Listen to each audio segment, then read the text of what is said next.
I am going to be the most insufferable person with a microphone. I've tried to film this video one too many times, so this is going to be like my last shot.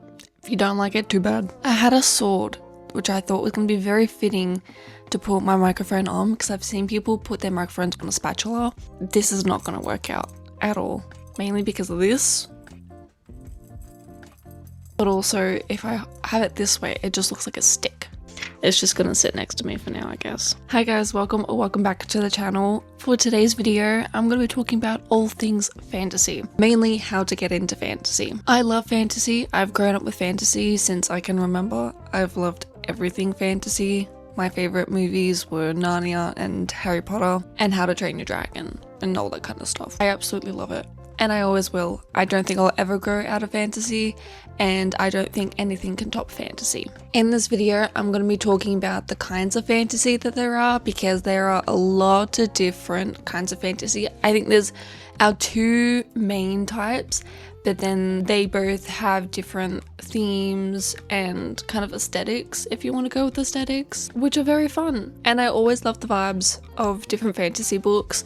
I think they're all so fun, and sometimes they can be very unique, and I love that. I'm also going to give you guys some book recs. I will always say this: take a break between every fantasy book that you read, or else it's going to become too much and you're going to get into a reading slump, and it can just take a lot to read a fantasy book. So we're just going to jump right in to the first part, and that is the types of fantasy that there are. There are our main two types of fantasy. You have low fantasy and you have high fantasy. Low fantasy is set in the modern day times, and then you have high fantasy, which is not set in the real world. So there's kingdoms and countries and just like a whole universe that is completely fantasy and has no relevance or any mention of like the mundane world, I guess. So everything is all made up by someone. Okay,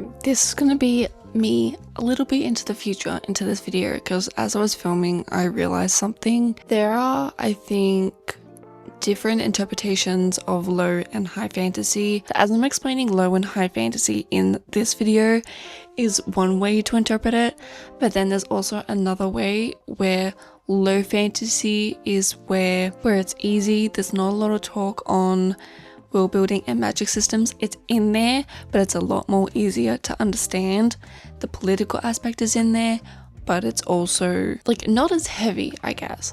And then there's also high fantasy, where there's a lot more world building and magic systems, and it's a lot more complicated to understand, and the political aspect is a lot more heavy. I know there's probably going to be people going into the comments being like, this is actually low and high fantasy.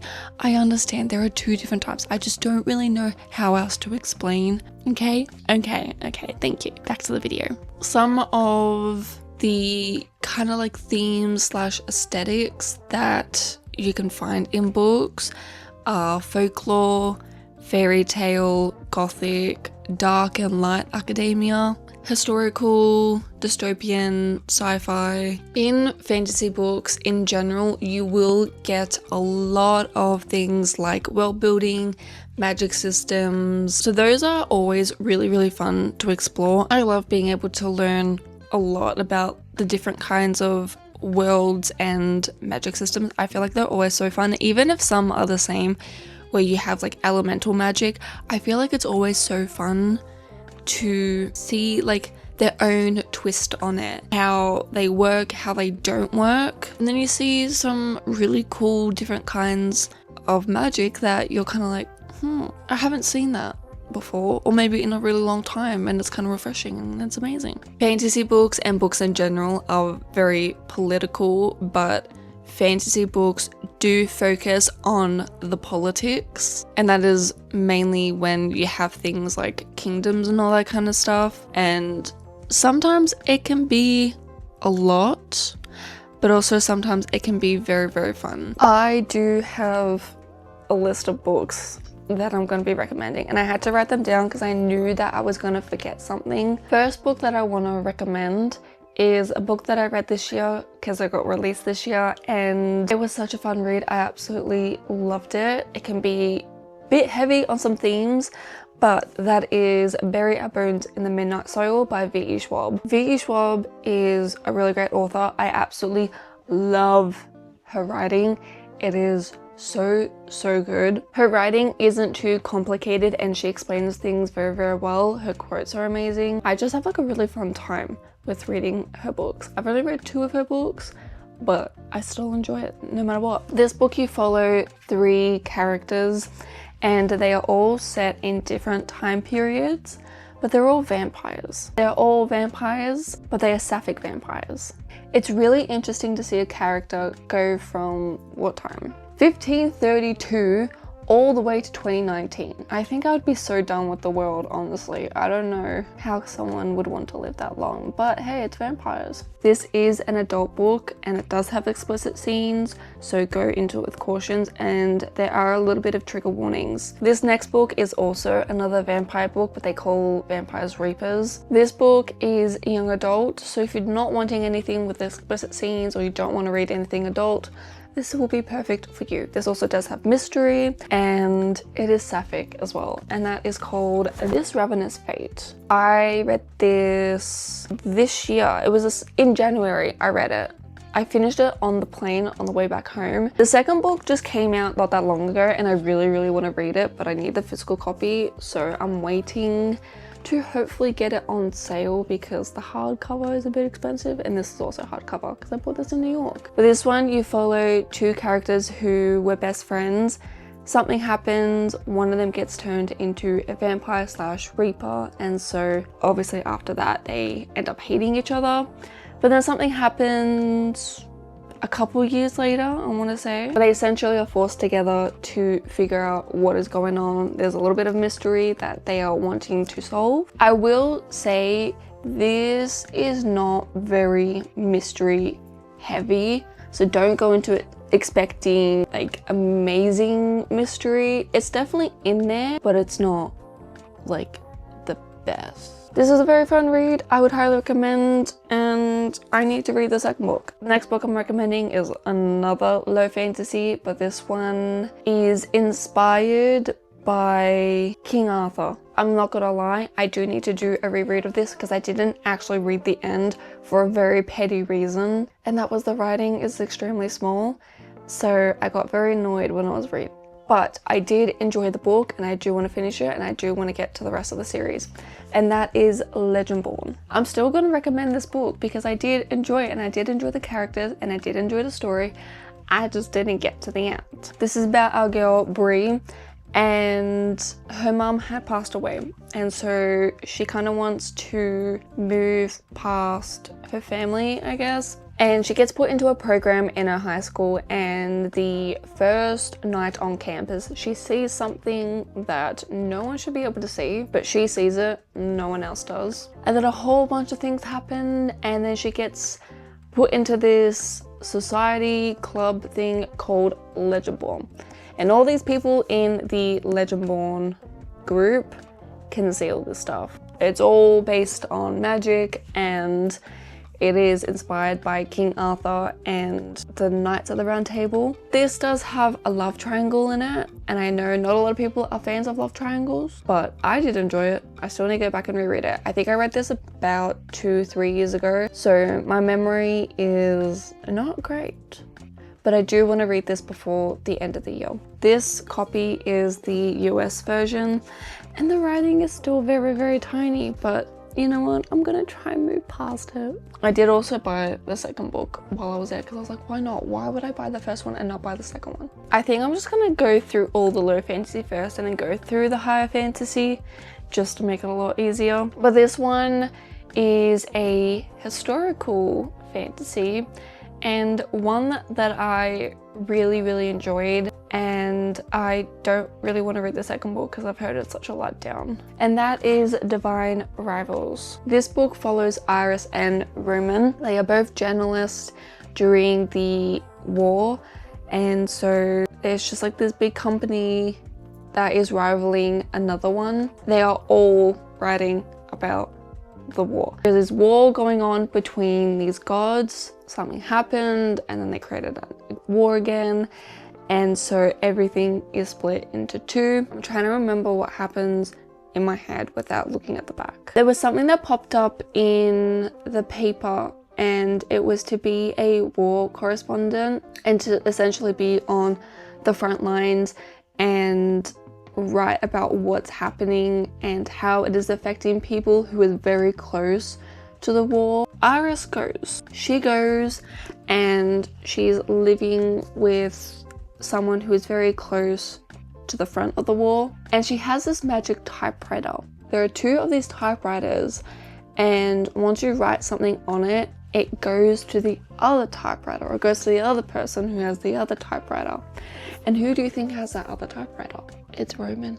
He has the typewriter. And they're both enemies, by the way. They don't like each other, but they worked in the same place. I think as well, Iris has a brother that is in the war, and she wanted to essentially kind of go see him, and it gave her the opportunity to be kind of closer to him, or to try and find him, being a war correspondent. People can correct me if I'm wrong. I'm not great with summaries of books, so just take what I'm saying with a grain of salt, okay? Just know that all these books that I'm talking about, I love them. The writing in this book, I think, is absolutely beautiful. It is very easy to understand and to follow. I think these last two I'm going to actually recommend together. I haven't read one of the trilogies that I'm talking about. I read the other one, but I haven't read it since primary school. But I have seen the movies, and I love the movies, and I just do want to read the books. I just haven't picked them up. These two books are dystopian, and they are set in essentially our times. It's kind of like what life could potentially be like. You guys would know the books, but I'm gonna recommend them anyways, and that is The Hunger Games and The Maze Runner. These are both dystopian books, and they are extremely political. Obviously, you guys would essentially know them. Hunger Games, there is a game every single year, and there are two people from each district that get put in to play and survive a game. Then you've got the Maze Runner. There are these people who get put into mazes because of this apocalypse outbreak kind of thing. So they get put into there. I have watched the movies of these ones, and I absolutely love them. And I do really need to read the books because I know they go more into depth, especially with the side characters. And I have read this one, just not in a very, very long time. Now we're gonna go into the high fantasy. So essentially the ones that are not in our time or in our world. I'm gonna talk about my favorite trilogy. This is a young adult trilogy, and I absolutely love these books, and I love these characters, and I will not go a day without thinking about them. And that is the Prison Healer trilogy. I'm really gonna say what this one's about, because then I can't talk about these ones. These ones will get spoiled for you. This book follows a girl named Kiva, and when she was 7, she got put into a prison, which is like a high facility prison with a lot of bad criminals. It's called Zalandov. 10 years later, she's 17 years old, and she is now the healer of the prison. So she's like the medic, I guess. People go to her. There are also these trials that can happen. Magic is rare in this world. The only time that you'll see people with magic are royals. There is this character, the Rebel Queen. She's the queen of the rebels, and they are outside of the prison, but they bring her in because they want her to do the trials. Unfortunately, she's a bit sick and she can't do them. Kiva decides to go and do the trials in her place, but she doesn't have magic. I just love these books so much. I love the side characters. The humor in this is great. The found family in this is absolutely amazing. The writing is very easy to understand, and Lynette Noni knows how to do plot twists. I will say, check the trigger warnings because there are themes in this book like addiction, so I would go into this preparing for that. The next book that I'm going to be talking about is Sorcery of Thorns. I have not read this book in an extremely long time, and I think I am due for a reread of it. This book follows a girl named Elizabeth, and she was raised in a library, a very magical library. So unfortunately, a very powerful, dangerous book gets stolen, and they blame Elizabeth for it. She has no one to turn to besides her enemy Nathaniel, and he is a sorcerer, and he has this servant who gets turned into a cat, or doesn't get turned into it, but he can turn into a cat. And so they go on this big adventure to essentially show that Elizabeth is not guilty and to figure out who actually stole this magical grimoire. I just remember this book being absolutely magical, and I did really love the characters. There is a little novella. I did start to read it, but I don't know. I think it might have just been like the timing on reading it. I was just a bit like, eh.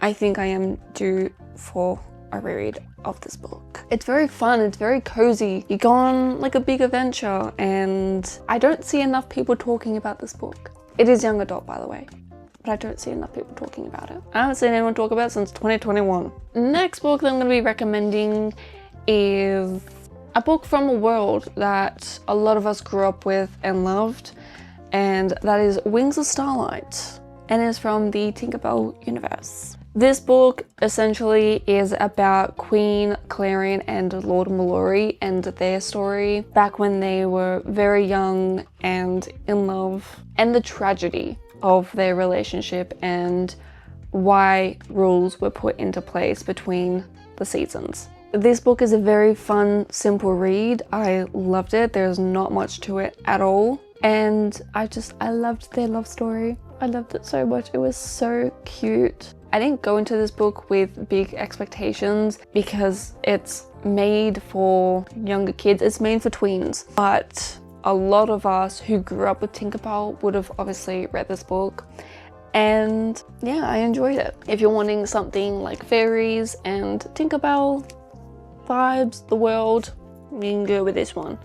And I also love the sprayed edges. It's so pretty. I feel like I'm just kind of speed running through all these books because there are so many and such little time to talk about them. Okay, I have 2 more books I'm going to talk about. The first one I'm going to talk about is YA, and then the next one I'm going to talk about is adult. It is all set in the same universe. I'm going to give you guys a very easy guide to reading these books. But the first one is Shadow and Bone. This is part of the Shadow and Bone trilogy. So you have Shadow and Bone, Siege and Storm, and then Ruin and Rising. This follows a character named Elena, and she is a calligrapher. Is it? No, I'm pretty sure it's a calligrapher because she creates the maps for essentially their kind of army.